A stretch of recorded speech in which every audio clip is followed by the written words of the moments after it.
Buenas tardes a todos, soy Fernando de ASEAFI.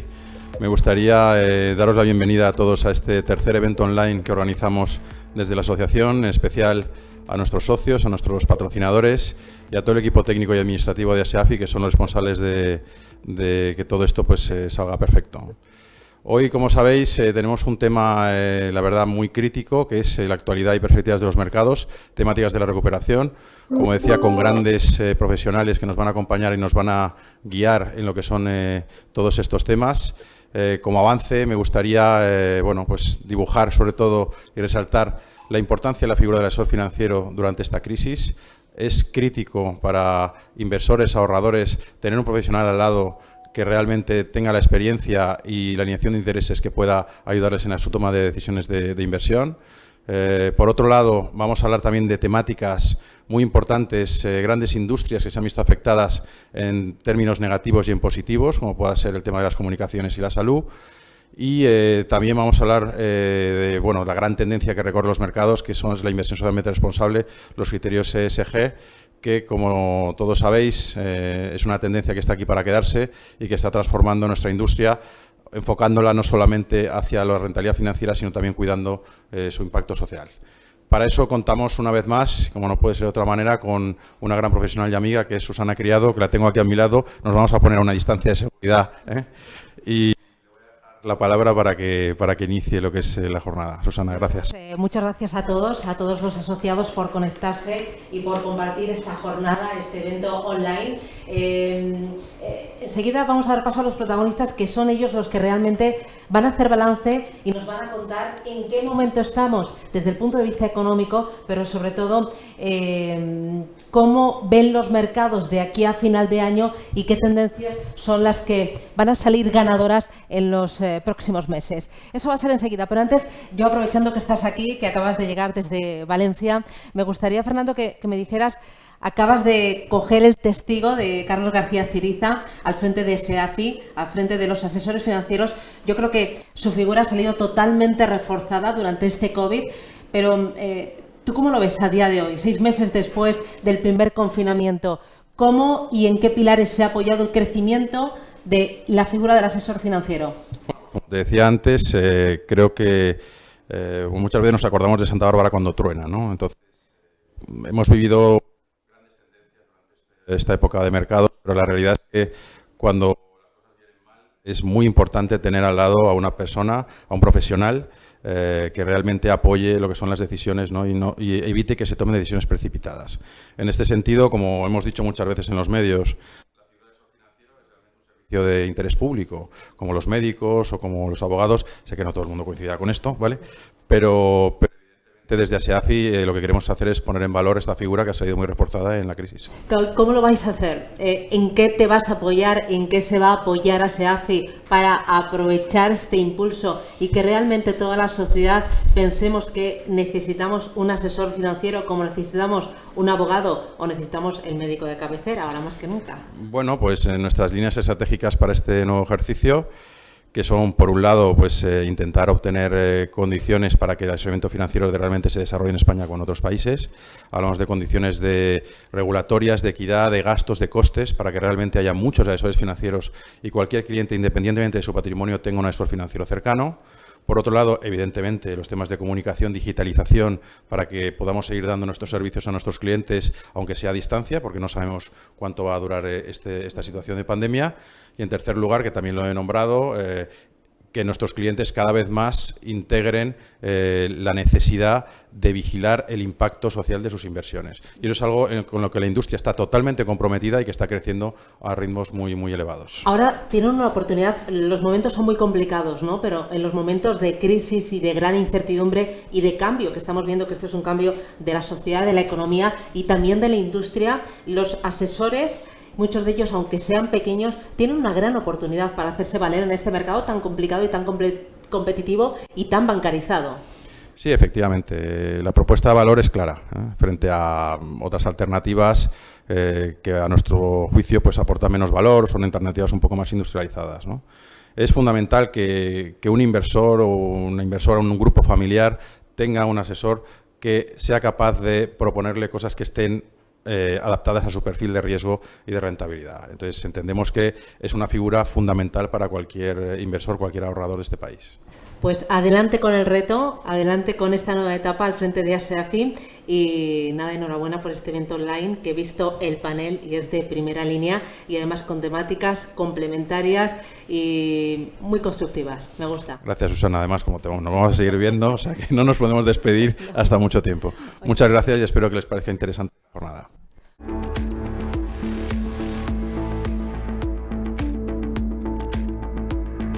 Esperamos ayuda infinita por parte de los gobiernos y por parte también de los bancos centrales. Sobre todo de los bancos centrales. La gran diferencia respecto a la anterior crisis es que se ha puesto de manifiesto, la anterior lo intentaron y empezaron, pero se ha puesto de manifiesto que los bancos centrales tienen la capacidad técnica, en principio ilimitada, de crear dinero y de transmitirla a la economía real vía bancos, vía gobiernos, pero también vía mercado de capitales. Lo voy a dejar aquí porque es que tengo justo una PPT donde lo cuento exactamente, porque efectivamente es uno de los temas más relevantes. Bueno, enseguida te dejo la presentación, pero es que no me puedo resistir y me sale esta vena de periodista. Hoy hemos conocido el dato de contracción económica de PIB en nuestro país. Ha sido malo en inversión, en consumo, en exportaciones, tal y como estaba previsto, pero ha sido peor que en otros países de nuestro entorno, que en un Francia, por ejemplo. ¿Qué diagnóstico haces? Sí, estás pisando la presentación, pero no pasa nada, Rana. Efectivamente, la mayor recesión económica de la historia y desigual por países. Y aquellos países que más hemos sufrido la pandemia, aquellos países que hemos tenido sectores o que tenemos una importancia relativa de ciertos sectores más vinculados al sector servicios, que tenemos un censo empresarial de pequeñas y medianas compañías mucho más importante que en otros, son elementos diferenciales que explican ese impacto diferencial negativo y es verdad, en el caso de la economía española pues se sitúa a la cola claramente como uno de los países donde más ha caído el Producto Interior Bruto en el segundo trimestre del año. Pues te dejo adelante con la presentación, con ese diagnóstico, con esas cifras y sobre todo con esa asignación de activos que a todos nos interesa. Adelante, todo tuyo. Perfecto, muchas gracias, Susana. Y como siempre, tus preguntas muy buenas. De hecho, son dos de los principales temas de los que iba a hablar. Una ya lo he comentado, ¿no? Yo creo que era la parte más fácil de la que podíamos anticipar hace 6 meses, de que íbamos a caer en la mayor recesión, en la recesión económica más intensa de la historia. Y así es como titulamos la primera idea, se confirma, estamos ante la mayor recesión de la historia. Si pasas, por favor, 2, ahí podéis tener la tabla de la caída del Producto Interior. ¿Podéis pasar la presentación, por favor? Ahí tenéis la tabla en donde efectivamente se puede ver la caída del PIB, datos que son en tasa trimestral. Estamos acostumbrados a tasas trimestrales del 0,2, 0,3... 0,4, bueno, estamos hablando de 17, 18, 20%, algo que evidentemente es dramático y que es la caída del PIB equivale a lo que se ha tenido que esperar en crecimiento en aproximadamente 5 o 6 años. De forma gráfica, en la siguiente página, pues podéis ver esa caída del Producto Interior Bruto y se ve esa intensa, si puedes pasar, por favor, esa intensa corrección, esa intensa caída. Por favor, ¿puedes pasar?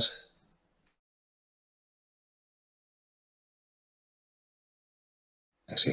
Ahí podéis ver la caída del Producto Interior Bruto de estos 4 bloques y en donde, como muy bien decía Susana, hay un elemento diferencial y es que todos los países ha caído su Producto Interior Bruto, pero hay diferencias por países. En la siguiente, donde tenéis la actualización de las previsiones de crecimiento de la OCDE, se puede observar, en donde en Europa en general hemos hecho peor, lo estamos haciendo peor que en Estados Unidos, que una vez más, como también pasó en la anterior crisis económica, su PIB va a caer menos, una caída del 3,8%. Bueno, es grave, evidentemente, pero no es tan grave, sobre todo si tenemos en cuenta ese avance del 4% que se espera para el próximo año. Estados Unidos está sufriendo en esta crisis, pero menos. Quienes más están sufriendo, y en la siguiente PPT se puede observar, y ya lo hemos comentado, es Europa. Es la periferia del área euro, no solo es España. Fijaos también lo que le está pasando a la economía griega, una economía griega que sufrió mucho en la anterior crisis, que estaba recuperándose,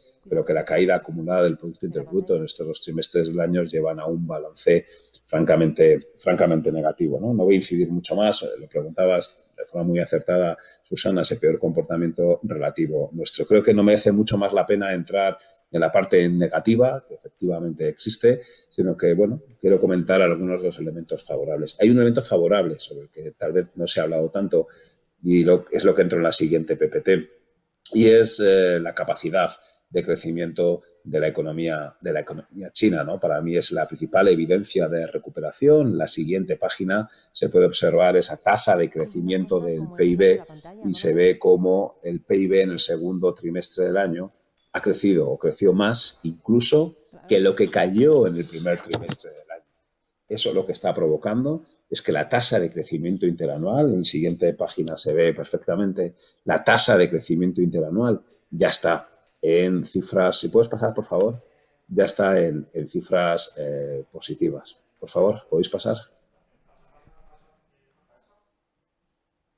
Ahí podéis observar cómo la tasa de crecimiento del PIB, pues como digo, está en zona positiva. Sí me gustaría llamar la atención sobre la capacidad de resistencia de la economía china, también en cierto modo porque han sido capaces de parar de forma mucho más eficaz que nosotros la pandemia, porque han aplicado políticas fiscales y monetarias mucho más expansivas.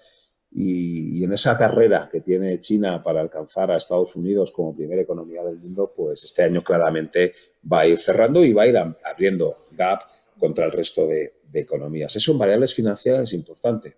Es relevante señalar, en la siguiente página se ve la capacidad de apreciación que ha tenido el yuan chino. La moneda china está siendo el reflejo de la mayor capacidad de resistencia de la economía china. Por favor, ¿podéis pasar la página?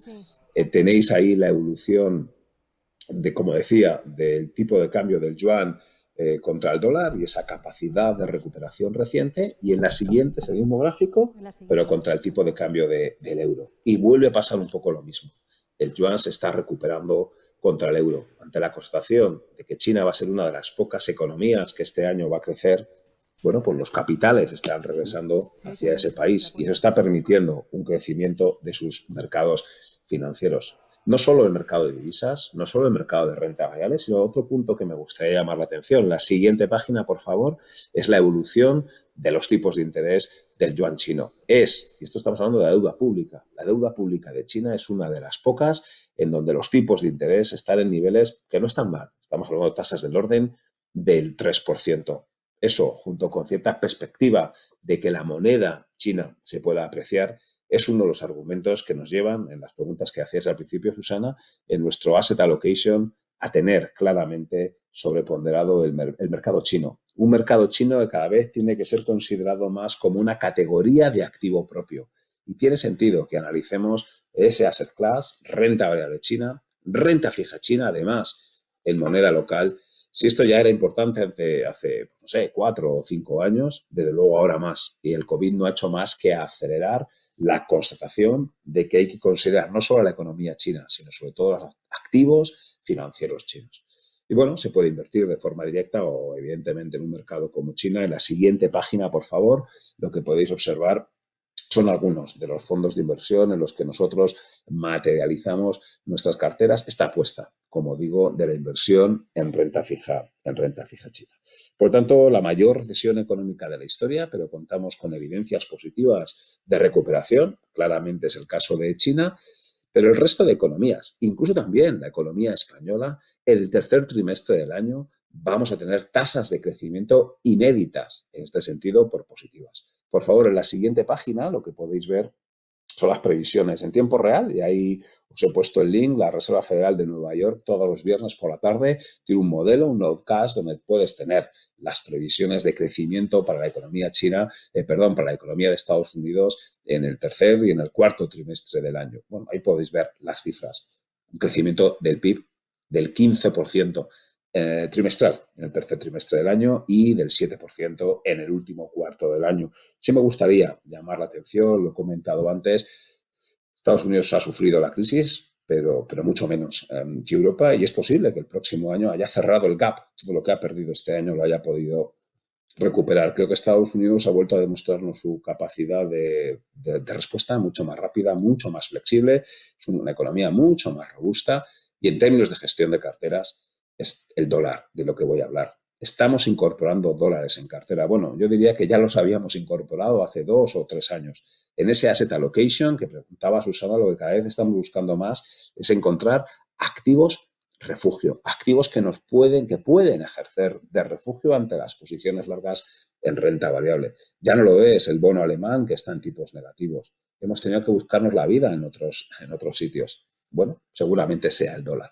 Un dólar, pasa a la página, por favor, un dólar que está sobrevalorado en términos de BPA. Tenemos que advertir que efectivamente en cotizaciones de 1,18 o 1,19, ahora está por debajo de 1,17, el dólar está ciertamente sobrevalorado contra el euro. Ya, pero es que detrás del dólar tienes una economía fuerte, tienes una economía tremendamente dinámica. Detrás del euro tienes ciertas dudas sobre nuestra capacidad de crecimiento. Por lo tanto, estamos recomendando sobreponderar el dólar. Uno, porque tenemos perspectivas de que se aprecie, y dos, porque claramente es el activo refugio que ha funcionado. Y este año lo hemos visto muy claramente. En los peores momentos, en los momentos de risk off, el dólar se ha apreciado de forma muy intensa.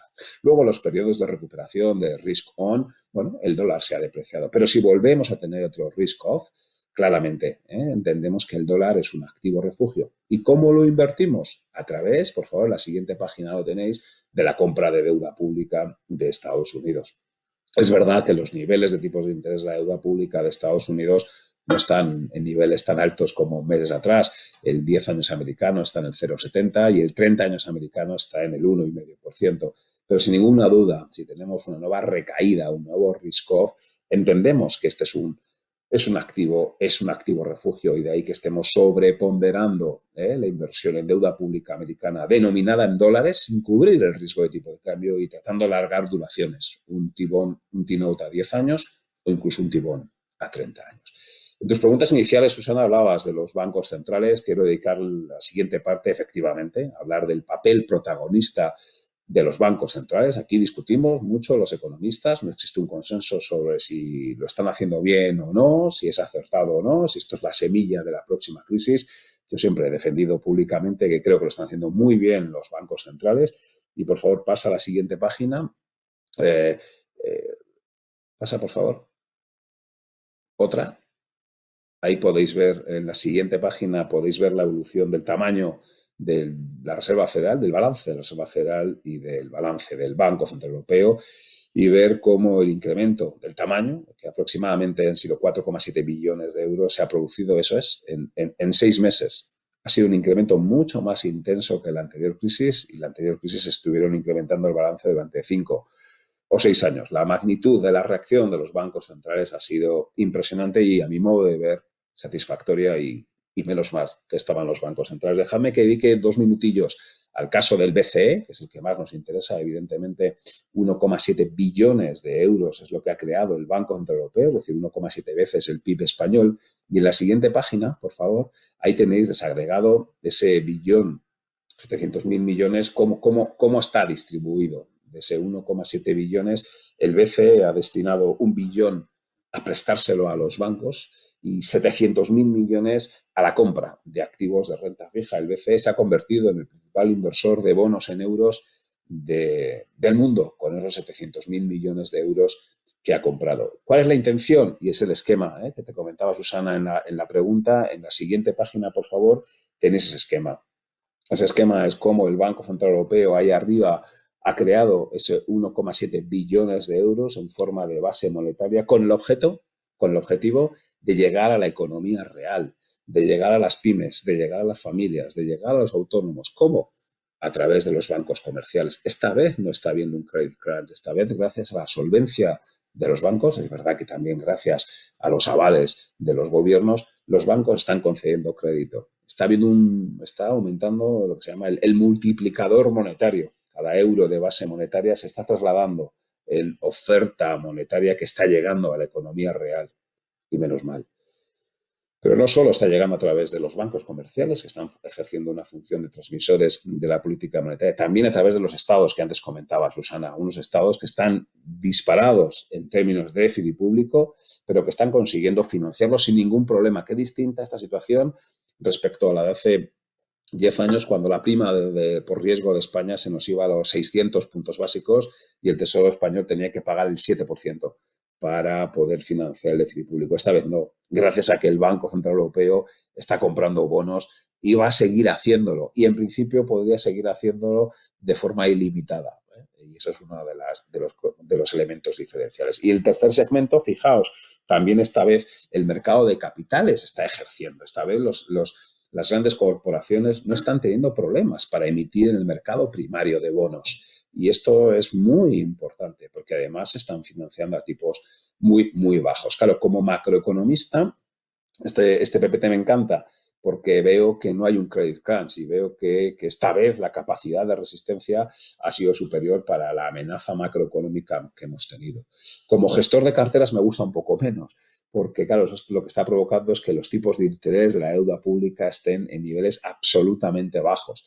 Incluso también los diferenciales en renta fija privada y los diferenciales en la renta fija high yield. Sí, los bancos centrales han provocado una distorsión en el precio de los activos financieros. Y de esta forma enlazo ya con la tercera idea fuerte de la que quería hablar, y es un debate que estamos teniendo estos meses. Por favor, pasa, y es a la hora de explicar la evolución de los mercados financieros, ¿qué es lo que mueve a las cotizaciones? ¿Qué es lo que está moviendo a las cotizaciones? ¿Los fundamentales? ¿Las probabilidades de impago? ¿El crecimiento de los beneficios? ¿O la liquidez de los bancos centrales? Y efectivamente, creo que lo está moviendo mucho más la liquidez. Y aquellos economistas, aquellos gestores de carteras como nosotros, que tenemos un enfoque muy global macro, muy de fundamentales, nos estamos dando cuenta de que tal vez no está siendo suficiente, que nos falta una pieza para explicar lo que está pasando con los mercados financieros y para acertar, como muy bien decía Susana, con el asset allocation. Seguramente no valen solo los fundamentales. Hay que tener en cuenta la acción de los bancos centrales, que es promercados, indudablemente, para que estos transmitan los estímulos de política monetaria. Y me voy a centrar en el caso de la bolsa, porque yo creo que es el más contundente y que si hace 6 meses nos hubiesen dicho cómo iba a estar hoy la economía, ese balance macro tan negativo que hemos presentado al principio, desde luego no estaríamos pensando que el Eurostoxx o que el Standard & Poor's iba a estar donde está. ¿Por qué? Porque los beneficios han caído un 20, un 25%. Fijaos, este gráfico es la evolución semana a semana de las previsiones de crecimiento del beneficio por acción desde el año 2012. Fijaos el hundimiento en el 2000, es para el MSCI World, para el conjunto de la bolsa mundial. Fijaos el tremendo hundimiento del beneficio por acción y en la siguiente se ve en términos de unidades monetarias, de dólares. Si pasas, por favor, lo que podéis observar es que si el año pasado todas las compañías que cotizan en el MSCI World ganaban del orden de 2,7 billones de dólares, este año van a ganar 2,1, es decir, los beneficios van a caer en 600.000 millones de euros. Eso es un 24% del PIB. Perdón, es una caída del 24%. Eso debería haber provocado una caída de la bolsa del orden del 24%.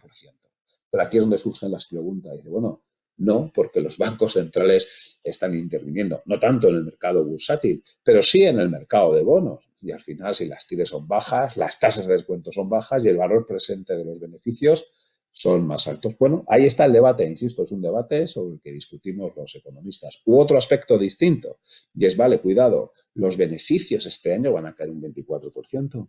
Pero ¿qué pasa con los beneficios en el 2021? Claro, la previsión es que en el 2021 haya esa vuelta en V y crezcan un 29% y que en el 2021 los BPAs se van a situar prácticamente en el mismo nivel que en el 2019 y que en el 2022 los beneficios van a estar por encima del 2019. Es decir, tenemos que fijarnos en los fundamentales de hoy o tenemos que fijarnos en los fundamentales del año 2022 o 2023. Es decir, esta crisis, y ese es uno de los supuestos que esperemos que se cumpla, seguimos pensando que debe ser coyuntural. Sí, se va a alargar más de lo esperado, pero cuando consigamos parar este maldito virus, previsiblemente la economía tiene que volver a su nivel de partida. Insisto, previsiblemente, insisto que esto es tremendamente debatible. Pero a lo que iba, ¿deben los mercados financieros fijarse en el BPA del 2020 o deben de fijarse en el 2022? Siguiente página, por favor. Otro debate que tenemos. ¿Debemos fijarnos en el ratio PER actual? ¿El PER de los últimos 12 meses del beneficio? Si nos fijamos en el CPR, el PER trailing, están en máximos históricos, pues claro, los BPAs han caído. Ya, pero si nos fijamos en un PER trailing forward per forward 3 años y con los beneficios de los próximos 3 años, nos damos cuenta de que los ratios de valoración ya están en línea con las medias históricas. ¿Qué decir con esto? Hemos achacado, y nosotros mismos, mucho a que la capacidad de resistencia de los mercados financieros ha estado vinculada a los bancos centrales de forma inequívoca, es indudable, pero no nos han alejado 100% de los fundamentales. Y siempre lo hemos dicho muchas veces, nos fijamos en los fundamentales a medio y largo plazo. Y el 2023, 2024, la previsión que existe es que consigamos tener cierta recuperación. Los mercados sí se han fijado, en cierto modo, en los fundamentales. Por favor, en la siguiente página hay un contraste claro, y es el DAX contra el IBEX 35. La performance relativa del DAX contra el IBEX es clara. El IBEX es uno de los peores mercados del mundo, en línea con lo que tal vez la caída del PIB de España ha sido una de las peores del mundo. Y que los BPAs de las compañías que cotizan en el IBEX, la caída va a ser mucho más intensa. Es que el BPA de las acciones del IBEX va a caer un 62%. El BPA del total del IBEX va a pasar de 45.000 millones a solo 17.000 millones. Sí, se recuperará en el 21, se recuperará en el 22, pero seguramente no se recupere como le va a pasar a nuestro PIB hasta el año 23 o 24. El balance del PIB español, el balance del beneficio del IBEX 35 seguramente es que va a necesitar 3 años para poder recuperar los niveles prepandemia. Cuando en el caso del DAX, fijaos, ya para el año 2021 estamos hablando de que el PIB, de que el BPA seguramente va a recuperar el nivel prepandemia. Por tanto, cuando uno analiza finamente, se da cuenta que los fundamentales siguen mandando. Y dejadme que ponga un último caso, y es el Nasdaq. En el caso del Nasdaq, y estos son datos tremendos, ¿no? En la siguiente página, por favor, podéis observar que este año no se espera, o se espera que no caigan los beneficios por acción. Esto lo dejo para que luego vais a hablar de temáticas y demás, pero ahí está el dato. El año pasado las compañías del Nasdaq ganaron 413.000 millones de dólares. Este año se espera que ganen 413.000 millones de dólares. Impacto cero. Y que el próximo año crezcan un 20%. Y que el próximo año crezcan un 15%. Claro, son los fundamentales. En la siguiente página lo que pongo son, bueno, pues 4 mercados que están teniendo un claro comportamiento dispar. En el lado de los vencedores, Nasdaq y DAX, porque sus compañías, o bien el BPA no va a caer, o bien el BPA va a crecer de forma intensa, y el IBEX y el MEXBOL como los mercados donde los BPAs van a caer 50, 60% y la capacidad de resistencia va a ser inferior.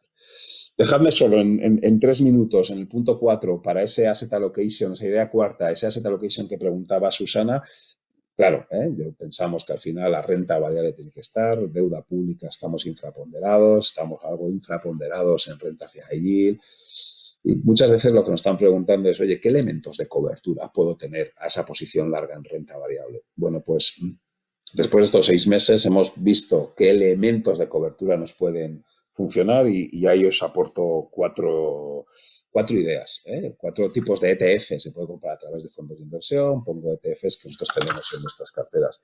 El primero es un ETF de volatilidad. Al final, si pasas, por favor, 2 páginas, el ETF de volatilidad es tener vega positiva. Si sube la volatilidad, si sube el VIX, ese ETF se revaloriza, y lo que creo que hemos vuelto a poner de manifiesto es cuando hay momentos de caída en los índices, hay spikes de volatilidad, hay repuntes de volatilidad brutales y, bueno, es una forma de estar cubierto. Espero que la volatilidad no repunte tanto como pasó en marzo, en el que este ETF tuvo una regresión del 300 y pico %, ¿no? Bueno, ahí está. Este puede ser un elemento de cobertura. Hay otro siguiente elemento de cobertura, en la siguiente página lo tenéis, que es estar corto en riesgo de crédito. Y si uno piensa que si vuelve a haber otro problema en los mercados, en la macroeconomía, los spreads en renta fija privada se van a ampliar, bueno, pues uno puede jugar a eso o puede tener este ETF, puede tener este producto como activo de cobertura. Y ahí os lo pongo, fijaos la línea roja, cómo efectivamente en los peores momentos de la crisis, en marzo, experimentó una revalorización de orden del 15 o del 20%, si tú crees que va a haber una ampliación de spread, o si tienes posiciones largas en renta fija privada esta es una forma de estar cubierto, porque efectivamente en la siguiente página podéis ver la simetría especular de espejo entre la evolución de este ETF, del inverso pasa por favor la página, del inverso de riesgo de crédito y de uno de posición larga en investment grade, ¿vale? Fijaos esa simetría especular y cómo la caída que tuvo estar largo en bonos corporativos en marzo, bueno, se combinó bien con una posición en ese ETF inverso que aportó rentabilidad, ¿no? Hay otro activo que entendemos, esto es un poco contrarian, empezamos a ver ciertas casas de análisis que están empezando también a hablar de que puede venir la inflación, no de forma... La inflación se nos puede ir a tasas del 2,5%, 3%, todo ese incremento de la oferta monetaria de los bancos centrales, cierta histéresis en el PIB, ciertos pasos atrás en la globalización. Bueno, pueden ser elementos que permitan, y que los bancos centrales quieren que haya inflación, y el último cambio del objetivo cuantitativo de la Fed pues nos viene a decir un poco lo mismo. ¿Por qué no? Puede ser que venga la inflación. Hay productos que nos beneficiamos si hay un aumento de las expectativas de inflación.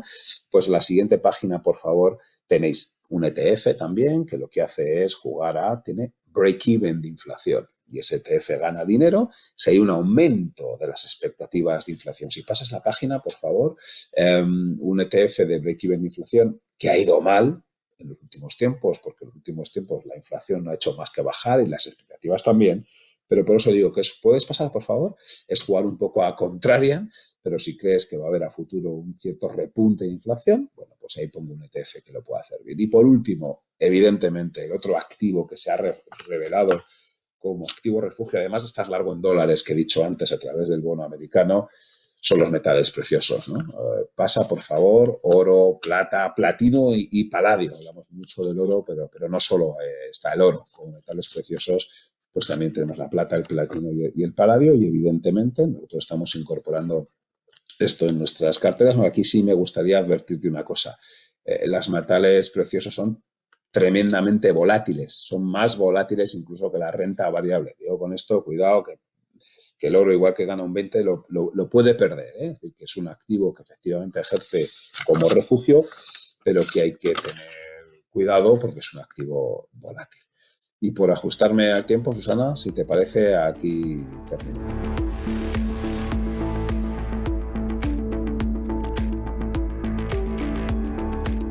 Bueno, tenemos el escenario macro de mercado con esas claves que ha puesto sobre la mesa David Cano de AFI y es momento de poner estrategias concretas de inversión para los próximos meses. Vamos a hablar de 4 temáticas concretas y lo vamos a hacer con 4 gestoras internacionales de primera línea, con M&G Investment, con Fidelity International, con JP Morgan Asset Management y con Aberdeen Standard Investment. Así que, ya sin más, saludo a mis invitados. Alejandro Domecq, M&G Investment, ¿qué tal? ¿Cómo lo llevas? Muy bien, ¿y tú? Óscar Esteban, Fidelity, ¿qué tal? ¿Cómo vas? Hola, Susana, muy bien. Álvaro Ramírez, JP Morgan Asset Management, hacía mucho que no te veía, ¿qué tal? Hola, Susana, muy bien, encantado de estar con vosotros. Y Álvaro Antón, de Aberdeen Standard Investment, a ti te he visto hace poquito, ¿qué tal? ¿Cómo vas? Bueno, enseguida vamos a ir con 4 temáticas más que interesantes, pero antes de nada a mí me gustaría que cada uno me dijerais, bueno, que le dierais a la maquinita del tiempo y me dijerais cómo veis el mundo de la inversión en la etapa post-COVID. Esperemos que sea dentro de 6 meses, pero bueno, poner un poquito las luces de medio alcance, 1 o 2 años. Empiezo contigo, Alejandro. Esperamos un gran trasvase de renta fija, renta variable, motivado por la intervención de los bancos centrales, que ha llevado al 67% de la deuda global a cotizar por debajo del 1%. Óscar. Enfoque en Asia como poder hegemónico de crecimiento para los próximos 3-5 años, muy atentos a todo el tema del cambio demográfico y mirando muy de cerca todo el tema disruptivo relacionado con la tecnología. Álvaro de JP, tu turno. Sí, Susana, nosotros pensamos que después de esta pandemia y después del COVID, lo que vamos a notar, la diferencia principal va a ser que la gente va a tomar conciencia del asesoramiento, de la necesidad del asesoramiento financiero y eso va a tener reflejo en un futuro inmediato. Y el otro, Álvaro, ¿cómo ves el futuro más cercano de la inversión? Bueno, pues que hay que asumir riesgos para buscar rentabilidad el escenario macroeconómico es muy incierto y hay que buscar los supermanes o supervivientes de esta crisis, y para eso la gestión activa va a ser totalmente necesaria. Puede ser por la parte de renta fija o la parte de renta variable, pero la gestión activa está ahí. Pues vamos a ir, visto el escenario y lo que nos espera, con esas 4 temáticas. Y sin perder más tiempo, vamos con infraestructuras cotizadas y con M&G Investment. Alejandro, cuando hablamos de infraestructuras cotizadas, yo entiendo que son aeropuertos, carreteras, almacenamiento en la nube. ¿A qué te refieres? Sí, aparte de esa infraestructura, que es la que nosotros llamamos infraestructura tradicional, nosotros también pensamos que hay otra infraestructura que no es tan aparente, no es tan visual, pero que también es fundamental para el funcionamiento del día a día de nuestras vidas.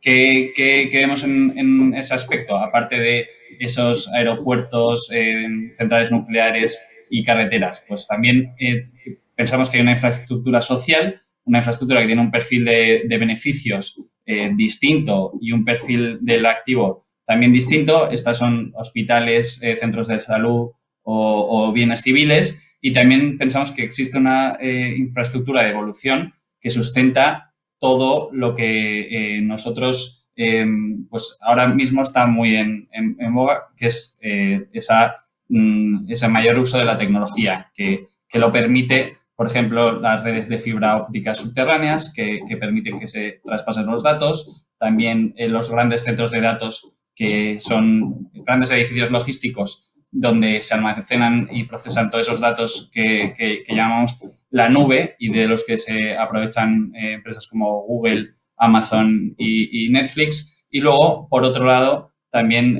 contamos con royalties o con esas infraestructuras de transacción, que son redes de raíles que nos permiten conectar pues a las empresas con clientes, consumidores y con los bancos. Me gustaría, Alejandro, que nos explicaras durante este año y durante esta crisis cómo se han comportado en bolsa los distintos subsectores dentro de lo que llamáis infraestructuras. Nosotros, dentro de la infraestructura económica, que como os he comentado, vemos 3 segmentos, que son, por un lado, los servicios públicos.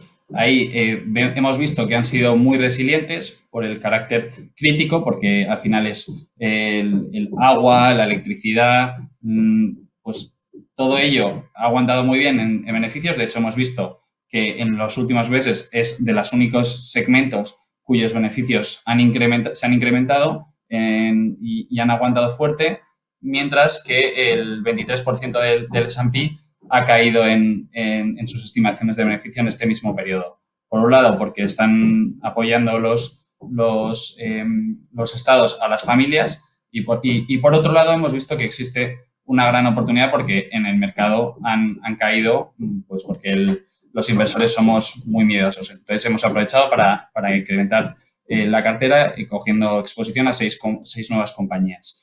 También hemos visto otro tipo de infraestructuras, la de los transportes, que contemplan aeropuertos y carreteras de peajes, donde por un lado los aeropuertos pues ha cambiado el escenario, somos menos positivos estructuralmente con este tipo de activo y hemos bajado la exposición por debajo del 5%, y luego por otro lado creemos que va a cambiar la dinámica en los peajes, donde probablemente a partir de ahora, con este mayor distanciamiento social, el vehículo privado pase a ser lo primordial y puede ganar exposición a futuro. También está la parte energética, que cayó fuerte en mercado por esa caída conjunta con el precio del petróleo. Ahí vimos oportunidades porque nosotros ahí invertimos en el sector midstream, que son esas tuberías, esas compañías que almacenan, o sea, esos grandes fuentes que almacenan la energía y que pues sus ingresos no sufrieron tanto porque no tienen tanto vínculo al precio de esas materias primas. Así es como se han comportado, pero a mí me gustaría mirar al futuro más cercano, y tenemos aquí el plan de estímulo de los gobiernos, sobre todo en Europa con ese plan de reconstrucción y en Estados Unidos con ese plan de infraestructuras. Supongo que eso va a suponer un respaldo muy importante a algunas de ellas o a todas. Sí, pensamos que es un gran viento de cola porque las infraestructuras, existe un gran gap entre lo que el Estado debería invertir para renovar esas infraestructuras y para que estuviesen al día y funcionasen correctamente. Y por otro lado, con esta gran crisis va a sufrir el empleo. Entonces, estas políticas que vemos que van a tomar tanto Estados Unidos como China como Europa, y con planes pues, trillonarios de apoyo a estas infraestructuras, pues creemos que va a ser un gran beneficio en todas las partes del mundo. Por otro lado, si pasamos a la diapositiva número 6, podréis ver que hay unos grandes planes de empleo como el Plan Europeo el Green Deal, que también se van a tener lugar en China, ya ha anunciado Xi Jinping, o en Estados Unidos si saliese elegido Joe Biden.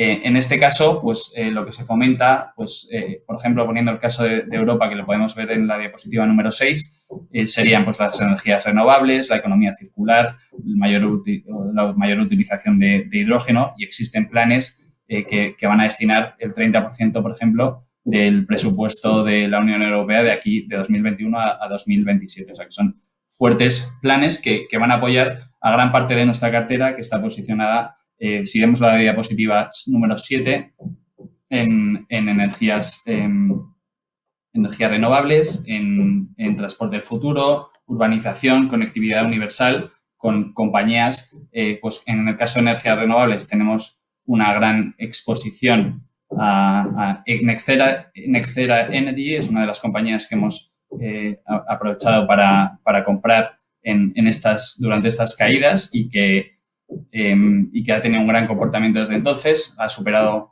por ejemplo, a grandes compañías históricas como ExxonMobil, que llegó a ser la compañía más grande de Estados Unidos. Transporte del futuro, con compañías muy conocidas aquí en España como Ferrovial, que tiene un sistema para permitir pagos y aumentar la velocidad de circulación de las carreteras. Conectividad universal con grandes centros de datos como Equinix y CoreSite, que tienen localizaciones y establecimientos de centros de datos en más de 200 países, y que al final es importante tener una gran accesibilididad a electricidad, porque bueno, pues, es fundamental para el funcionamiento o almacenamiento de estos datos. Me interesa también, Alejandro, el tema del ESG. Entiendo que esto va a ser una palanca muy importante de cara al futuro. Todo ese vuelco que está teniendo Europa, sobre todo en lo que es inversión socialmente responsable. Sí, eso es otro punto de vista fundamental. Nosotros pensamos que en este tipo de inversiones, que es a largos plazos y donde requieres una fuerte inversión inicial, y pues al final las infraestructuras son difícilmente movibles, pues debemos de tener una gran predictibilidad de lo que va a pasar en el futuro, con lo cual contemplar no solo fundamentales económicos, puramente económicos, sino también sociales y medioambientales, creo que nos va a impactar positivamente en el beneficio que en el futuro obtengan nuestras compañías. Y dos cositas más que me interesan. Uno de ellos, la regulación. Yo siempre he entendido que todo lo que tiene que ver con las infraestructuras es un sector, es una industria tremendamente regulada. Por una parte, no sé si esto es un colchón, un paracaídas de seguridad, o todo lo contrario, es un freno al crecimiento. Nosotros creemos que es un colchón, creemos que si eres capaz de medirlo, puedes sortearlo de la mejor manera posible, y es verdad que puede ser un inconveniente porque hay diversos estudios internacionales que cifran los porcentajes de beneficios que se pueden ver afectados en torno a cambios de regulación por parte de los gobiernos, entre pues, casos como los bancos por mayores requisitos de capital o por menores o en el sector de medicinas, por ejemplo, que irían hasta niveles del 25% de afectación de esos beneficios, pues ahí hay que estar muy atento a los posibles cambios e intentar alinearse con esos cambios futuros de regulación. Y una última pregunta, me interesa también el dividendo. Entiendo que, por ejemplo, en el tema de las autopistas, yo lo veo de forma muy clara, algunas de estos subsectores ofrecen esa golosina, ese caramelo que es una alta rentabilidad por dividendo. Efectivamente, la rentabilidad por dividendo que cotizamos a día de hoy para los próximos meses es del 3,97%, a pesar de las caídas que hemos visto en muchas de las compañías. En esta diapositiva podéis ver cómo la mayoría de nuestras compañías tiene beneficios, o sea, crecimientos de dividendos por encima del nivel del 5%, que es nuestro nivel ideal. Hemos aprovechado las caídas en los mercados para reforzar el perfil de dividendos de nuestras compañías, aumentando exposición a este sector utilities de mayor resiliencia. Por otro lado, hemos visto 6 compañías que han recortado sus dividendos, algunos por unos motivos que no nos gustan, como son los aeropuertos y la paralización de la actividad, a través de 2 inversiones directas y otra no tan directa como Vinci, pero nosotros tenemos que analizar por qué esos recortes de dónde vienen motivados esos recortes de beneficios. En el caso de de nuestras compañías, preferimos que nuestras inversiones sean más responsables con esa entrega de dividendo y miren por la continuidad del negocio y esperar a tener más visibilidad. En este caso tenemos una compañía que se llama Unite Group, que ha cortado el dividendo y que, como inversión socialmente responsable, creemos que tiene un punto positivo porque ha decidido no cobrar a sus clientes, que son los universitarios de Reino Unido, durante estos meses, y creemos que eso va a fortalecer la imagen de marca de esta compañía y que a futuro generará unos beneficios positivos, por lo que en este caso estamos incluso contentos con este recorte de dividendos. Pues tenemos entonces esa temática, infraestructuras cotizadas, tenemos argumentos y tenemos expectativas. Alejandro, no te vayas muy lejos porque cuando termine la ronda os voy a pedir un mensaje, un titular que a mí me gusta para llevarnos, como digo, en el disco duro. Voy ahora con Óscar Esteban, Fidelity. Oye, contigo voy a hablar de conectividad.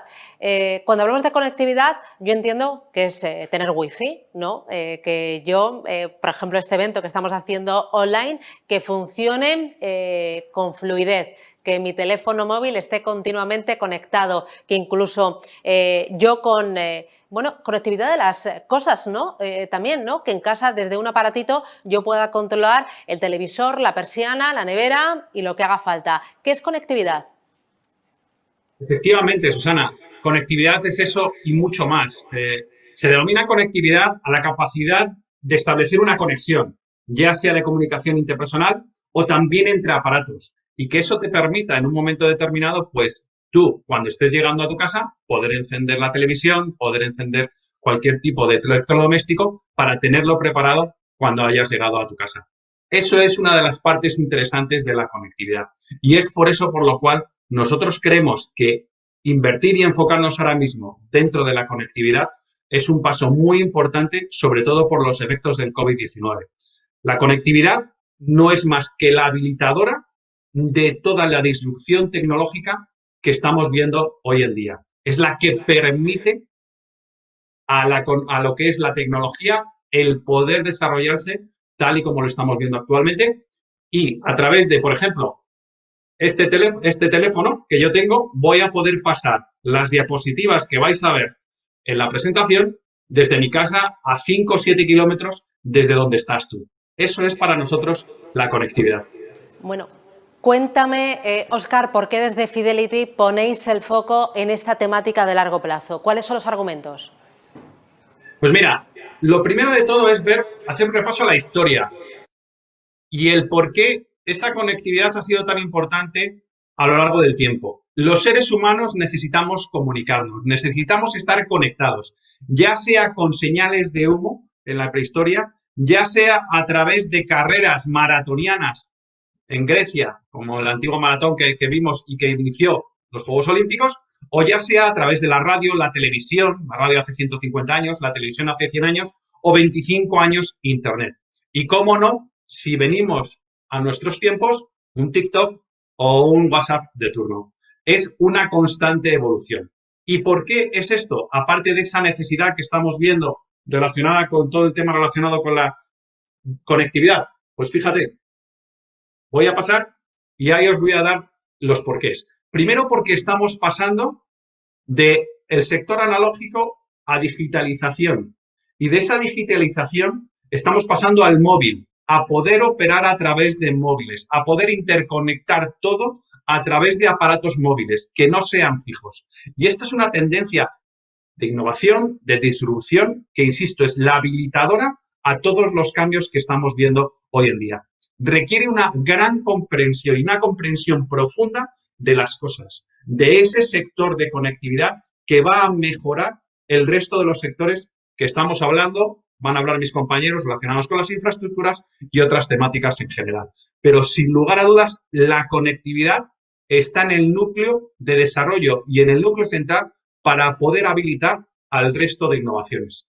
En ese gráfico que has mostrado he visto algunas compañías que todos nosotros reconocemos, como un Instagram, un Snapchat, un Zoom. ¿Qué tipo de empresas estáis vigilando? ¿Qué tenéis en cuenta para seleccionar las compañías que incorporáis a la cartera? Primero voy a comentarte el por qué creemos que estamos en una época dorada del tema de la conectividad. Fijaros, en esta diapositiva lo que estamos enseñando desde el año 2008 hasta el año 2018 el uso de Internet.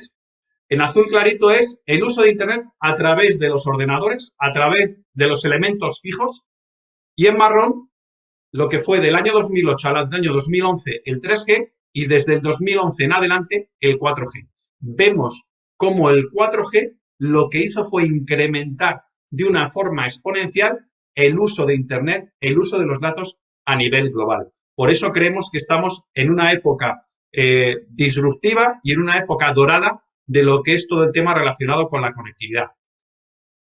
A eso se añade el efecto del COVID-19. Y el efecto del COVID-19 lo que ha hecho ha sido adelantar en 2 meses, en tan solo 2 meses, toda la digitalización que iba a ocurrir en 2 años. Y como estamos viendo que el efecto COVID-19 y el efecto de esta pandemia, desgraciadamente, va a tardar muchos más meses en quedarse con nosotros, esa conectividad se va a acelerar aún más y se van a desarrollar más aplicaciones digitales, tecnológicas, etcétera, para poder mantenernos conectados y estar tú y yo hablando ahora mismo como lo estamos haciendo y yo poder controlar la presentación a través de este dispositivo. Otra cosa interesante es ahora el 5G. Viene el 5G. Hace menos de un mes el CEO de Telefónica anunció que para fin de año el 75% de lo que es toda España iba a estar conectado con 5G. ¿Qué significa esto? Hemos visto la disrupción del 3G, hemos visto la disrupción del 4G y cómo exponencialmente lo incrementó. Pues fíjate, el 5G lo que te va a permitir es descargarte una película en tan solo 10 segundos. Eso, para nosotros, es la nueva máquina de vapor, el nuevo inicio de una nueva revolución industrial, porque incrementamos la velocidad de conexión, incrementamos la intensidad de datos e incrementamos el número de personas interconectadas en todo el mundo. Insisto, actualmente estamos hablando que el grado de penetración de subsectores relacionados con la conectividad no ha hecho más que empezar. Aquí en este gráfico tenemos diferentes tipos de subsectores, aplicaciones o medios que están relacionados con todo el tema relacionado con la conectividad. Los smartphones, es verdad que en torno al 80% de la población tiene smartphones, pero sin embargo, si nos vamos a la derecha del todo de la diapositiva, vemos cómo aplicaciones relacionadas con los comestibles no han hecho más que empezar y se han empezado a incrementar sus crecimientos en 2 dígitos mensuales derivados de la crisis del COVID-19. ¿Qué compañías buscamos actualmente al respecto de todo el tema relacionado con la conectividad? Nos estamos enfocando en 3 cosas principales. En los dinamizadores. Son aquellas redes que lo que hacen es mejorar, incentivar y desarrollar tanto el 4G como ahora el 5G. Y no nos vamos a quedar solo en el 5G. Lo que nos vamos a quedar es qué otras aplicaciones y utilidades nos va a dar el 5G. Nosotros ya estamos en eso, analizando qué es lo que nos va a dar el 5G de desarrollo relacionado con las ciudades inteligentes, de desarrollo relacionado con la innovación y la tecnología y el análisis en todo lo que es el sector sanitario, en el sector educacional y en el sector también de las infraestructuras, como Alejandro comentaba anteriormente. Otra idea, otro subsector que nos interesa muy mucho en la conectividad son las redes. Las redes son aquellos que habilitan el paso de esa conexión. Son principalmente compañías que se necesitan infraestructuras de intensidad de capital, muy fuerte exposición de capital para poder construir torres, etcétera, etcétera, pero que son unos generadores de ingresos estables en todo el tema relacionado con la conectividad. Y por último, los innovadores, que se benefician de los dinamizadores, se benefician de las redes y lo que están haciendo es en constante innovación generar aplicaciones, generar utilidades para que nosotros hoy en día podamos estar conectados a nuestros móviles, a nuestras lavadoras, a nuestros electrodomésticos, solo con un clic. Es ahí, Susana, donde nosotros nos estamos enfocando más.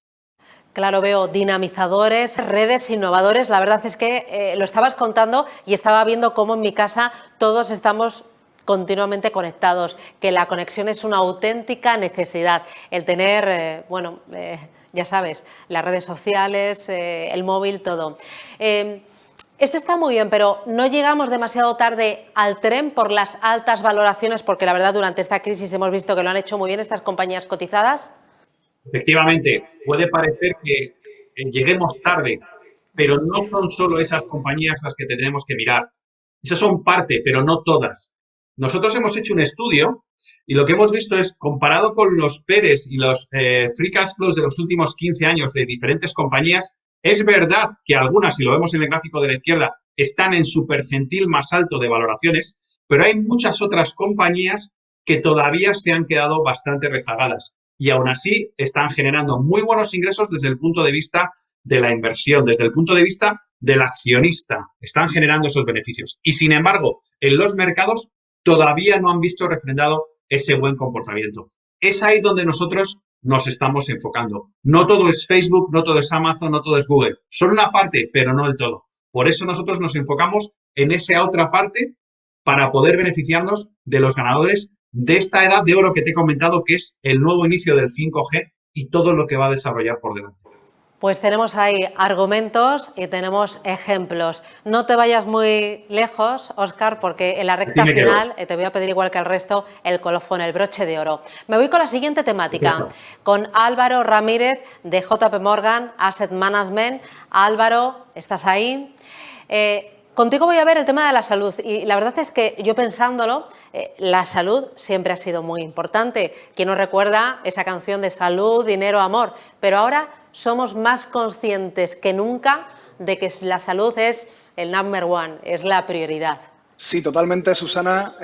Siempre la salud es la prioridad, pero este año, pues desgraciadamente, sí que se ha puesto más de moda que nunca, ¿no? Desde que nos hemos levantado hasta que nos hemos acostado, hemos recibido un bombardeo constante de noticias relacionadas con la pandemia, con la crisis sanitaria. Esto ha afectado a todos los ámbitos de nuestra vida y el ámbito de la inversión pues no ha sido una excepción, ¿no? Por lo tanto, lo que ha hecho la pandemia ha sido también captar la atención de los inversores. Además, este año ha habido 3 cambios que lo tenéis ahí en la presentación, con respecto a años anteriores. El primero de ellos, que hemos tenido un menor ruido político. Si os acordáis, los últimos 2-3 años los titulares los copaban la guerra entre China y Estados Unidos, la guerra comercial y algo que nos tocaba más de cerca, que era el Brexit. A principios de año ya llegaron acuerdos y, de hecho, ese ruido ha disminuido muchísimo, ¿no? Ha quedado eclipsado por la pandemia. El segundo de los puntos ha sido un aumento del interés de los inversores. Sí que es verdad que ha habido muchísima volatilidad y los inversores han preguntado qué hacer con su dinero, ¿no? Dónde moverlo hacia los sectores más favorecidos, y el sector salud, el sector de la salud ha sido uno de los principales. También estamos viendo cada vez más inversores institucionales que están entrando en el sector de la salud, como puede ser Amazon con su brazo sanitario.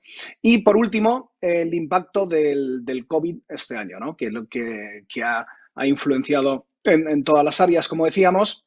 Y lo que hemos visto es que también ha habido muchas empresas que se han puesto de moda, como Moderna, como Innova, eso lo hemos visto en todos los titulares de prensa, abriendo los telediarios, pues con informaciones sobre este tipo de compañías. ¿Qué es lo que pasa con este tipo de compañías? Que su valor en bolsa realmente se ha multiplicado a un 200, un 250, un 300%. Realmente el precio o el valor de estas compañías y de todas las compañías está ligado a los beneficios que sea capaz de generar o a las expectativas de beneficio. ¿Qué es lo que pasa? Que hemos visto un rally en este tipo de compañías que se han puesto de moda, pero realmente hay que tener un poco de cuidado porque hay un doble riesgo. El primero de ellos es que no sabemos cuándo estas compañías van a llegar, si llegan a alcanzar una cura, un tratamiento eficaz contra el virus. Y el segundo de ellos es que los gobiernos ya están presionando para, estas compañías están haciendo declaraciones en el sentido de que deberán prácticamente fabricar y vender estos tratamientos prácticamente a precio de coste. Por lo tanto, mucho cuidado también con concentrar nuestras posiciones e invertir directamente en este tipo de compañías que se han puesto de moda recientemente. Aunque hay algunas empresas que estén ahí en las portadas de todos los periódicos prácticamente todos los días, porque todos estamos esperando pues la vacuna, lo que es la industria y lo que es el sector, esto no hablamos de algo pasajero, hablamos de algo que se va a quedar aquí durante un largo tiempo, de una tendencia de largo alcance. Sí, totalmente, Susana. Sí que es verdad que, como decíamos, hay algunos nombres que nos están apareciendo mucho en prensa que se han puesto de moda, pero la moda es algo temporal, ¿no? Y nosotros lo que sí que pensamos es que, en general, el sector salud, más que algo temporal, lo que se ha convertido ya es, como veis en la presentación, en una megatendencia. Una megatendencia para nosotros es algo que está apoyado por cambios estructurales que lo que hacen es darle soporte y darle potencial a largo plazo. ¿Cuáles son los tres pilares que nosotros entendemos que están apoyando esta megatendencia? Los tenéis ahí. El primero, el análisis innovador. Es decir, todo lo relacionado con las nuevas terapias, sobre todo con las terapias genéticas y todos los nuevos procedimientos, que eso están siendo muy, muy disruptivos. El segundo de ellos, las nuevas tecnologías, que tendrían dos vertientes. Una de ellas más a nivel usuario, que yo creo que lo conocemos todos, que son los wearables, todas las pulseritas. Incluso se están empezando a hacer implantes, las aplicaciones que utilizamos para las dietas, para la salud, para medirnos las diferentes métricas de corazón, etcétera, y entonces también estamos viendo mucha inversión en ese sentido. Y por otra parte, lo que sería ya relacionado con innovación más puramente robótica de las máquinas y de los utensilios para desarrollar los tratamientos. Para eso se necesita mucha financiación y mucha inversión que viene tanto del sector privado como del sector público. Y por último, y yo creo que es quizás el cambio estructural más importante que está apoyando esta tendencia, es el cambio demográfico. Y entonces aquí tenemos una muy buena noticia, y es que cada vez vivimos más tiempo. Pero bueno, eso lo que conlleva es que cada vez vamos a necesitar más recursos para tratar esas enfermedades crónicas y para cuidarnos en esa etapa final de nuestras vidas. Hay dos vertientes también. En la parte del mundo desarrollado, el gasto sanitario ya ha superado el 9%, y en la parte de aquellos países que están en vías de desarrollo, pues lo que estamos viendo es una tendencia que está acelerando de una forma muy abrupta, ¿no? Estamos viendo que hay algunos países donde se están empezando a dar ya las enfermedades que denominamos de los países ricos, como puede ser la diabetes, como puede ser enfermedades cardíacas, y sí que es verdad que se está viendo también estamos viendo un incremento en el gasto sanitario, ¿no? Está pasando en el 2006 de gastar en torno a un 4,5% del PIB a en el 2010, donde gastaban ya más de un 6%, ¿no? Generalmente, a mayor renta disponible, mayor proporción de esa renta va dirigida a lo que es la salud, el bienestar, ¿no? Y nosotros pensamos que eso es una tendencia que se está dando a nivel global, y bueno, que realmente lo que hace es apoyar, servir de pilar y servir de soporte para todo lo que tiene que ver la inversión en el sector de la salud. Vale, te compro los argumentos, me has convencido, pero vosotros siempre me estáis diciendo que aquí no se trata de coleccionar tendencias, sino de construir una cartera. ¿Cómo encaja esta tendencia dentro de una cartera? Sí, bueno, nosotros estamos hablando hoy del sector salud, pero nosotros entendemos que el sector salud no deja de ser una temática y como tal hay que tratarla dentro de la cartera. Nosotros pensamos que la cartera tiene que ser un core que sea multiactivo, que esté muy diversificado y bueno, y que sea diversificado tanto sectorial como geográficamente. Pero sí que es verdad que pensamos que el sector salud pues aporta ese carácter defensivo y lo que nos ayuda es a apuntalar la cartera en momentos pues de mucha volatilidad, ¿no?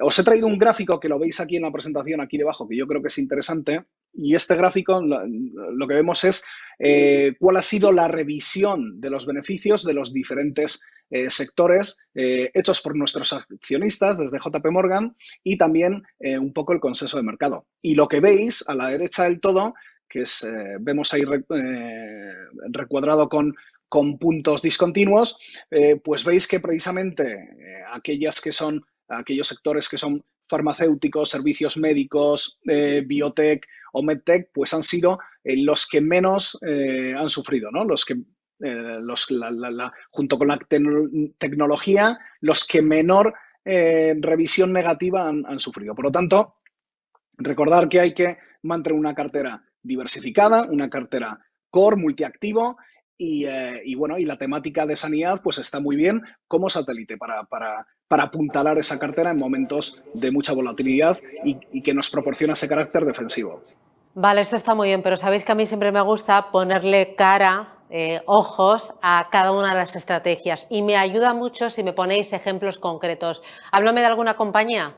Sí, pues tenemos a raíz de la presentación de Óscar, que me ha parecido muy interesante, tenemos una compañía que mezcla en cartera, que mezcla tanto digamos, los servicios sanitarios con la conectividad, ¿no? Y es este caso, que es este ejemplo que os pongo, que es Teladoc. Teladoc es una empresa neoyorquina, a lo que se dedica es a realizar diagnósticos a través de los diferentes medios telemáticos, porque lo que sí que han identificado en algunas grandes ciudades es que principalmente la primera barrera de los usuarios a la hora de acudir al médico es el hecho de desplazarse, ¿no? Entonces, con esta compañía, con Teladoc, a través del móvil, a través del iPad, a través de diferentes dispositivos, pues tú puedes ponerte en contacto con el médico y ellos lo que hacen es un primer diagnóstico. Y a partir de ahí, dependiendo de los diferentes síntomas, pues o bien te derivan o bien incluso te pueden llegar a recetar. En el 2019 tuvo 4 millones de usuarios, 4 millones de visitas de usuarios únicos. Y en el 2020, pues se ha doblado, ¿no? Se ha más que doblado, ¿no? Llegando a 9 millones y medio de visitantes. Por lo tanto, esto también es una empresa que, aunque sí que es verdad que está de moda, su desarrollo, la evolución que ha tenido no está ligada directamente a la pandemia, sino que se trata de un cambio estructural, se trata de un cambio de hábitos y un cambio de comportamiento a largo plazo que nosotros pensamos que va a continuar. Por lo tanto, pues bueno, un ejemplo de una compañía que merece la pena, a la que nosotros vemos bastante potencial alcista y que tenemos en cartera. ¿Y los ahorradores, los inversores, están pidiendo a día de hoy alguna estrategia concreta? ¿Qué os dicen sobre esta temática de largo plazo? Sí, bueno, hay de todo. Sí que es verdad que el sector sanitario pues es algo que es muy marketingiano. Nosotros lo bueno que tenemos es que tenemos un abanico bastante amplio de diferentes estrategias. Tenemos estrategias de inversión que son mucho más diversificadas dentro del sector salud, que lo que hace es tocar todas las áreas y todos los palos. Y después también lo que nos están pidiendo últimamente también es una estrategia que hemos lanzado, que es una estrategia de terapias genéticas, que lo que es básicamente, lo que se trata es de editar los genes mediante la activación o la desactivación de los genes, y lo que hace es tratar las enfermedades de una manera ad hoc, pues más allá de los tratamientos tradicionales. Por lo tanto, esto dentro del mundo científico y del mundo de la medicina es un poco la punta de lanza, lo más disruptivo dentro del sector y sí que tenemos esta posibilidad para muchos clientes que nos están pidiendo pues esa exposición a estas empresas, que son empresas más pequeñas, pero que son disruptivas y que tienen, sí que es cierto que tienen algo más de volatilidad, pero que también tienen un recorrido muy atractivo a largo plazo. Pues ahí tenemos las estrategias, los ejemplos y también los argumentos. Álvaro, te digo lo mismo que al resto, no te vayas muy lejos porque luego te voy a pedir un pequeño resumen, un pequeño titular. Me voy con el otro Álvaro, Antón Luna, Aberdeen Standard Investment. Tú me vas a hablar de la inversión socialmente responsable y de Europa, porque en tu casa estáis convencidos de que de esta pandemia, de esta crisis sanitaria y económica, Europa va a salir reforzada. Europa, por todos los motivos que han dicho, muchos de los motivos que han dicho mis compañeros, va a salir reforzada fundamentalmente porque una pregunta muy clara que ha sido la valoración está a un 30% más barata que el Estados Unidos, porque tiene un vínculo con mercados emergentes mucho más potente de lo que tiene Estados Unidos, estamos hablando a lo mejor de un 50%. Y porque hay temáticas muy potentes dentro del mercado europeo, ¿vale? Como ha dicho Óscar al principio, ¿de dónde va a venir el crecimiento? De los mercados emergentes, como lo podemos ver aquí en este caso concreto. Estados Unidos tiene un vínculo con mercados emergentes o con mercados exteriores a Estados Unidos de un 20% y sin embargo vemos que Europa está en una media del 55% aproximadamente. Entonces hemos dicho mucho más vínculo con el mercado mundial, valoración aproximadamente un 30% más barata que el resto o que Estados Unidos y fundamentalmente hay una cosa que nos ha hecho ser los líderes después del COVID, que es ser los mejores en hacer las cosas. Ser las mejores personas en cierto modo es un poco la conclusión que queremos sacar de esta pandemia. ¿Por qué decimos eso? Porque la realidad es que si vemos ahí, Europa en estrategias de ESG, factores sociales, medioambientales y de gobierno, tiene una nota media de un 7, es decir, un notable alto. Estados Unidos estaría en un 4,5-5, es decir, suspenso. Y mercados emergentes un 3,5. Entonces, la forma de entrar en renta variable ahora mismo sería Europa. A la derecha de este gráfico podemos ver además cómo aquellas compañías que han tenido un comportamiento positivo en esos tres factores como hemos comentado, medioambientales, sociales y gubernamentales. Cuando hablamos de gubernamentales es no tener deuda, pagar o cuidar bien al accionista en términos de dividendo, no hacer cosas raras, tener diversidad, tener un proyecto de negocio claro. Todo eso computa y ha hecho que las empresas de Europa, como podéis ver ahí, hayan subido un 40%. En Japón y Estados Unidos más o menos se han quedado planas a aproximadamente un 10%. En mercados emergentes se han quedado completamente planas y en Asia han bajado aproximadamente un 10%. Entonces, eso es lo que nos va a llamar mucho la atención, Susana, en Europa. Mencionabas los tres elementos, ESG, social, gobernanza y también todo lo que tiene que ver con el medio ambiente. En esta recuperación verde, entre comillas, ¿qué tipo de empresas son las que se van a ver más beneficiadas? Pues a nosotros nos gustan tres tendencias fundamentales que hay en Europa ahora mismo, que son la tecnología y la digitalización de la que ya ha hablado Óscar, el cambio demográfico, longevidad, healthcare, que ha hablado Álvaro, y las tendencias de consumo que incluso podrían estar relacionadas con infraestructuras que ha hablado Alejandro. Es decir, tecnología, tenemos compañías, una española, ahí la primera, Amadeus, muy potente, que es espectacular en cómo ha gestionado todo el tema de la aviación. Vamos a poner que es el policía de la aviación a nivel global, porque gestiona todos los aviones del mundo prácticamente.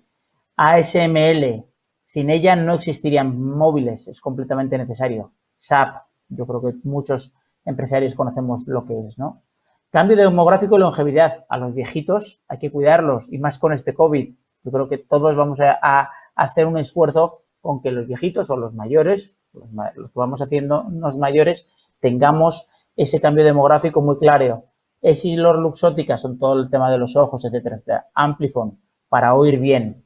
Unilever, yo lo conocía por todos, pero Unilever ya estaría casi más en ese crecimiento que decía Óscar de los mercados emergentes. Y luego toda la parte de consumo, donde la marca y la necesidad de consumir, el consumo doméstico, va a ser la primera necesidad de la crisis que venga. Entonces, ¿qué empresas tenemos? Ahí, Heineken, Nestlé, Campari, L'Oréal, es decir, todo lo necesario, todo el cuidado, el mínimo, el consumo básico va a ser clave en el mundo que va a venir en los próximos años. Y todo esto, además, tiene una buena aplicación ESG. Me hablabas antes, Álvaro, de una cierta puntuación y yo creo que es la primera vez que lo he escuchado. ¿Qué puntuación le dais a las compañías europeas frente a las compañías de otras partes del mundo? ¿Y en base a qué criterios otorgáis esa puntuación en tu casa? Bueno, si me permites, me encantaría que fuera una puntuación nuestra, pero no es una puntuación, es una puntuación global, es de MSCI, ESG, o sea que no, ojalá y fuera nuestra, no al revés, esto es completamente independiente.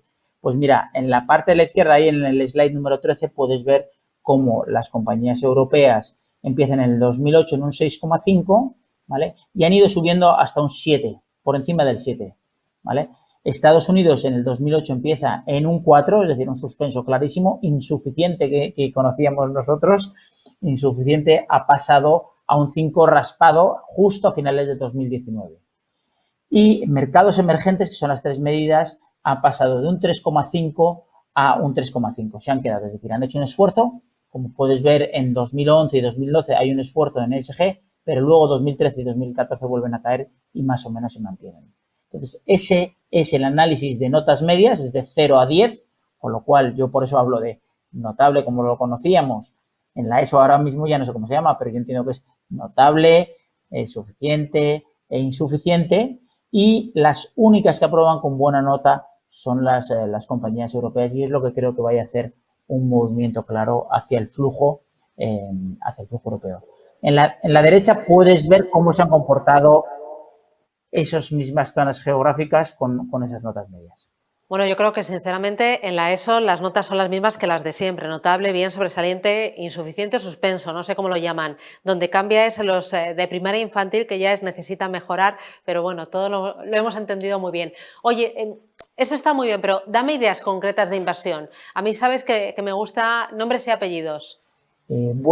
Antes de darte un nombre y concreto de inversión, también me cuadra bastante el otro último estímulo de Europa, que no solo somos buenos en ESG, sino que en estímulos monetarios y fiscales, si añadimos todo lo que hay de Alemania, Francia, etcétera, etcétera, los estímulos fiscales van a ser, estímulos fiscales y monetarios y fiscales van a ser, o aparentemente van a ser inmensos o ilimitados, ¿no? Y eso va a ser claro.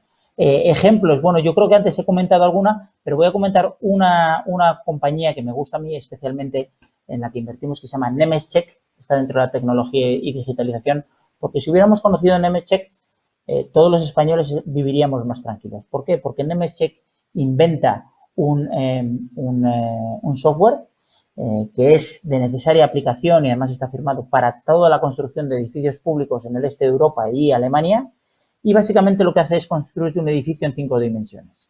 Te construye aeropuertos, te construye infraestructura, te construye lo que tú necesites, te lo construye Nemetschek. Entonces lo que haces es, oye, cualquier edificio público que tú vayas a hacer, me lo tienes que hacer con este software. Y este software te da precio y presupuesto de ese edificio público a precios de mercado de, ya sea Rumanía, Alemania, este de Europa, Francia o lo que sea. Entonces, tú imagínate la cantidad de dinero o cantidad de vías de tren de AVE que se han hecho en España o autopistas que se han hecho en España y que no se utilizan y que no han sido a lo mejor aprobadas debidamente. En este caso concreto, todo tiene que ser aprobado con este software y la desviación del precio del presupuesto solo puede ser de más o menos 5%. Entonces, Nemetschek es un top 10 de nuestro fondo de renta variable Europa. Y si me hablas de comportamiento, no tengo el gráfico en esta presentación, pero mira, en los últimos 5 años ha pasado de un precio de cotización de 12 euros a 75 euros y hoy cotiza a 60 euros aproximadamente la acción. Es decir, que se ha multiplicado por aproximadamente 6-7 veces en los últimos 5 años, lo cual da la sensación de que es una grandísima inversión. Con ese ejemplo me quedo. Bueno, tenemos esas 4 temáticas y ahora lo importante es un mensaje final para poder llevarnos a casa y reflexionar. Empiezo contigo, Alejandro. Idea de colofón. Pues creo que existe una gran necesidad de mejorar las infraestructuras existentes actualmente y hacer una correcta transición hacia energías limpias. Nuestro fondo de infraestructura reúne todas esas tendencias que creemos que van a ser ganadoras de largo plazo y a través de una cartera diversificada con activos que son críticos para el día a día de nuestra sociedad. Óscar, tu turno.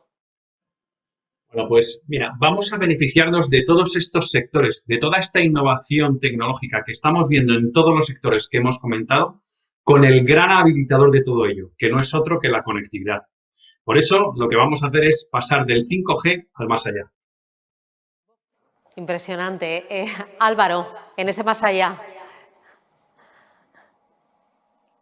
Sí, que busquen asesoramiento financiero para planificar bien cuáles son sus objetivos a largo plazo, que hemos pasado un año muy difícil, que la volatilidad es algo normal y simplemente tenemos que intentar ver algo más allá. Para eso necesitamos ese asesoramiento profesional, para hacer unas carteras sólidas, un buen asset allocation con carteras multiactivo, diversificadas y con temáticas como las que hemos visto hoy, incluyendo la tecnología, infraestructuras, ESG o la salud, pues que nos pueden ayudar a conseguir nuestros objetivos a largo plazo.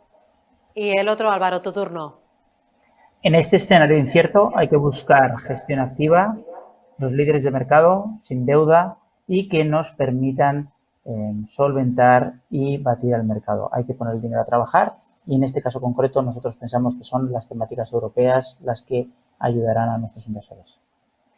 Pues tenemos ahí 4 ideas de inversión para estos momentos complicados de mercado.